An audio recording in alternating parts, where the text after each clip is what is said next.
ನಮಸ್ಕಾರ ವೀಕ್ಷಕರೇ, ಯೋಗವನ ಬೆಟ್ಟದ ಮನೆಮದ್ದು ಕಾರ್ಯಕ್ರಮಕ್ಕೆ ತಮಗೆಲ್ಲರಿಗೂ ಸ್ವಾಗತ. ಇವತ್ತಿನ ಸಂಚಿಕೆಯಲ್ಲಿ ವಿಶೇಷವಾದ ಒಂದು ಸಮಸ್ಯೆಗಳ ಬಗ್ಗೆ ಮಾತಾಡೋಣ. ಯಾಕಂದರೆ ಇತ್ತೀಚೆಗೆ ನೋಡ್ತಾ ಇದ್ದೀರಾ, ವಿಪರೀತ ಮಳೆ, ಚಳಿ, ವಾತಾವರಣನೇ ಒಂದು ಮೋಡ ಕವಿದಿರ್ತಕ್ಕಂಥ ವಾತಾವರಣದಲ್ಲಿದ್ದೀವಿ.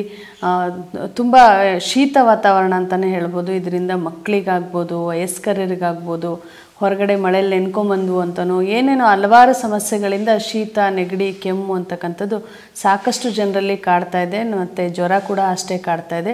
ಹಾಗಾದರೆ ಈ ಕೆಮ್ಮಿಗೆ ಏನೆಲ್ಲ ನಾವು ಮನೆಯಲ್ಲೇ ಔಷಧಿಗಳನ್ನು ಮಾಡ್ಕೊಳ್ಬೋದು, ಕೆಮ್ಮು ಬರಲಿಕ್ಕೆ ಕಾರಣ ಏನು ಅನ್ನೋದ್ರ ಬಗ್ಗೆ ನಾವು ಇವತ್ತು ತಿಳ್ಕೊಳ್ಳೋಣ.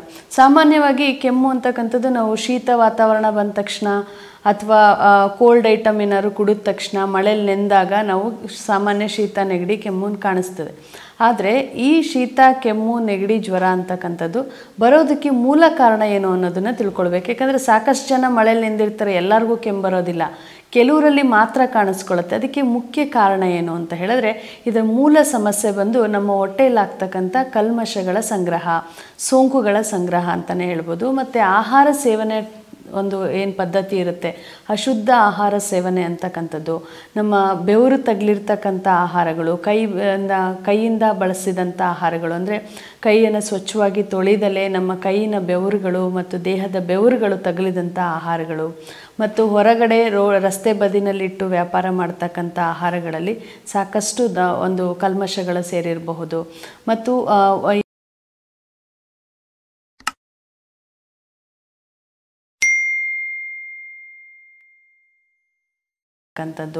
ಅದಲ್ಲದೆ ಈ ದುಶ್ಚಟಗಳು, ಸ್ಮೋಕ್ ಮಾಡೋದಿರ್ಬೋದು, ಡ್ರಿಂಕ್ಸ್ ಮಾಡೋದಿರ್ಬೋದು, ಈ ರೀತಿ ಮತ್ತು ತಂಬಾಕು ಸೇವನೆ, ಈ ಎಲ್ಲ ದುಶ್ಚಟಗಳು ಕೂಡ ಕಾರಣ ಆಗ್ತದೆ. ಕೇವಲ ಮಳೆ ಬಂದ ತಕ್ಷಣ ಕೆಮ್ಮು ಬರಬೇಕಂತ ಇಲ್ಲ. ಆ ಸಂದರ್ಭದಲ್ಲಿ ನಿಮ್ಮ ಆಹಾರ ಕ್ರಮಗಳು ಹೇಗಿರಬೇಕು ಅನ್ನೋದ್ರ ಬಗ್ಗೆ ನಾವು ಆಲೋಚನೆ ಮಾಡಬೇಕಾಗತ್ತೆ. ಇನ್ನು ಹೊಟ್ಟೆ ಶುದ್ಧಿ, ಮಲಬದ್ಧತೆಯ ಕಾರಣದಿಂದಲೂ ಕೂಡ ಸೋಂಕುಗಳು ಅಧಿಕವಾದಾಗ ನಮ್ಮ ಕೆಮ್ಮು ಅಥವಾ ಶೀತ, ನೆಗಡಿ, ಕಫ ಅಂತಕ್ಕಂಥದ್ದು ಕಾಡ್ತಾ ಹೋಗುತ್ತೆ. ಇನ್ನು ಕೆಮ್ಮಿಗೆ ನೀವು ಯಾವೆಲ್ಲ ಮನೆಮದ್ದುಗಳನ್ನು ಮಾಡ್ಕೊಳ್ಬಹುದು ಅಂತ ಯೋಚನೆ ಮಾಡಿದ್ರೆ, ಸಾಮಾನ್ಯ ಮಕ್ಕಳಲ್ಲಿ ನೀವು ಸಾಕಷ್ಟು ಕೆಮ್ಮುಗಳನ್ನು ಕಾಣ್ತಾ ಹೋಗುತ್ತೆ. ಅದು ಬೇಗ ಗುಣ ಕೂಡ ಆಗಲ್ಲ, ಮಕ್ಕಳಿಗೆ ಜಾಸ್ತಿ ಔಷಧಿ ಹಾಕಿದ್ರೂ ಕಷ್ಟ ಆಗ್ತದೆ. ಹಾಗಾಗಿ ನೀವು ಮನೆಯಲ್ಲೇ ಮಾಡಬೇಕಾಗಿರೋದು, ಮೊದಲು ಮಕ್ಕಳ ಹೊಟ್ಟೆ ಶುದ್ಧಿಯನ್ನು ಮಾಡಿ, ಜೊತೆಗೆ ತುಳಸಿ ರಸ, 1 ಚಮಚದಷ್ಟು ತುಳಸಿ ರಸವನ್ನು, ಅದಕ್ಕೆ ಒಂದು 5 ರಿಂದ 6 ಹನಿಯಷ್ಟು ಜೇನನ್ನು ಸೇರಿಸಿ ಬೆಳಗ್ಗೆ ಒಂದು ಬಾರಿ, ಮಧ್ಯಾಹ್ನ ಮತ್ತು ರಾತ್ರಿ, ಹೀಗೆ 3 ಬಾರಿ ನೀವು ಆ ತುಳಸಿ ರಸಕ್ಕೆ ಜೇನನ್ನು ಸೇರಿಸಿ ಆಹಾರಕ್ಕೆ ಮೊದಲು ಕೊಡೋದ್ರಿಂದ ಕಫ ಮತ್ತು ಕೆಮ್ಮನ್ನು ನಿವಾರಣೆ ಮಾಡಿಕೊಳ್ಬಹುದು. ಜೊತೆಗೆ ದೊಡ್ಡವರಲ್ಲಿ ಈ ಕೆಮ್ಮಿನ ಸಮಸ್ಯೆ ಕಾಣಿಸ್ಕೊಂತಂತ ಹೇಳಿದ್ರೆ, ತುಳಸಿ ಎಲೆಗಳು ಒಂದು 10 ರಿಂದ 20 ತೊಗೊಳ್ಬಹುದು. ಆ ತುಳಸಿ ಎಲೆಗಳು ಮತ್ತು ಒಂದು 2 ರಿಂದ 3 ಲವಂಗವನ್ನು ಸೇರಿಸಿ ಬಾಯಲ್ಲಿ ಅಗಿದು ಅದರ ರಸವನ್ನು ನಿಧಾನವಾಗಿ ನೀವು ಸೇವನೆ ಮಾಡ್ತಾ ಬಂದರೆ ಕೆಮ್ಮನ್ನು ನೀವು ನಿವಾರಣೆ ಮಾಡ್ಕೊಳ್ಬಹುದು. ಅಥವಾ ಅಗಿದು ತಿನ್ನಲಿಕ್ಕೆ ಕಷ್ಟ ಆಗುತ್ತೆ ಅನ್ನೋದಾದರೆ ಅದನ್ನು ಜಜ್ಜಿ ರಸವನ್ನು ತೆಗೆದು ಆ ರಸವನ್ನು ಬೆಳಗ್ಗೆ, ಮಧ್ಯಾಹ್ನ, ಸಂಜೆ, ರಾತ್ರಿ ನಿಮ್ಮ ಕೆಮ್ಮಿನ ತೀವ್ರತೆಗೆ ಅನುಗುಣವಾಗಿ 3 ರಿಂದ 6 ಬಾರಿ ಆ ರಸವನ್ನು ನೀವು ಸೇವನೆ ಮಾಡೋದ್ರಿಂದ ಕೆಮ್ಮನ್ನು ನಿವಾರಣೆ ಮಾಡಿಕೊಳ್ಬಹುದು. ಜೊತೆಗೆ ಹೊಟ್ಟೆ ಶುದ್ಧಿಯನ್ನು ಮಾಡಲೇಬೇಕಾಗತ್ತೆ. ಹೊಟ್ಟೆ ಶುದ್ಧಿ ಮಾಡೋದ್ರಿಂದ ಹೊಟ್ಟೆಯಲ್ಲಿರ್ತಕ್ಕಂಥ ನಮ್ಮ ಕಲ್ಮಶಗಳು, ಸೋಂಕುಗಳು ನಾಶ ಆಗ್ತದೆ.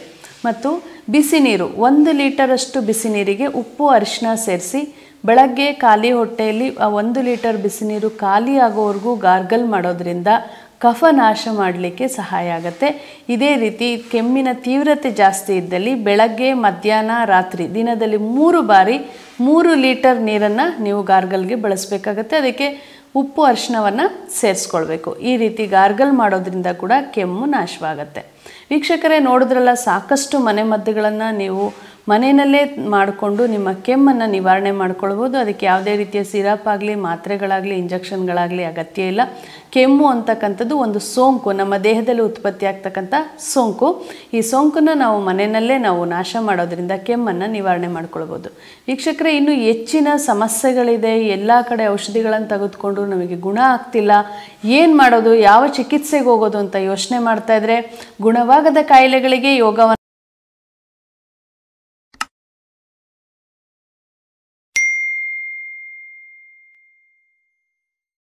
3 ವಿಭಾಗಗಳಲ್ಲೂ ಉತ್ತಮ ನುರಿತ ವೈದ್ಯರೊಂದಿಗೆ ಉತ್ತಮ ಚಿಕಿತ್ಸೆ ಕೂಡ ನಿಮಗೆ ದೊರೆಯುತ್ತೆ. ನಮಸ್ಕಾರ.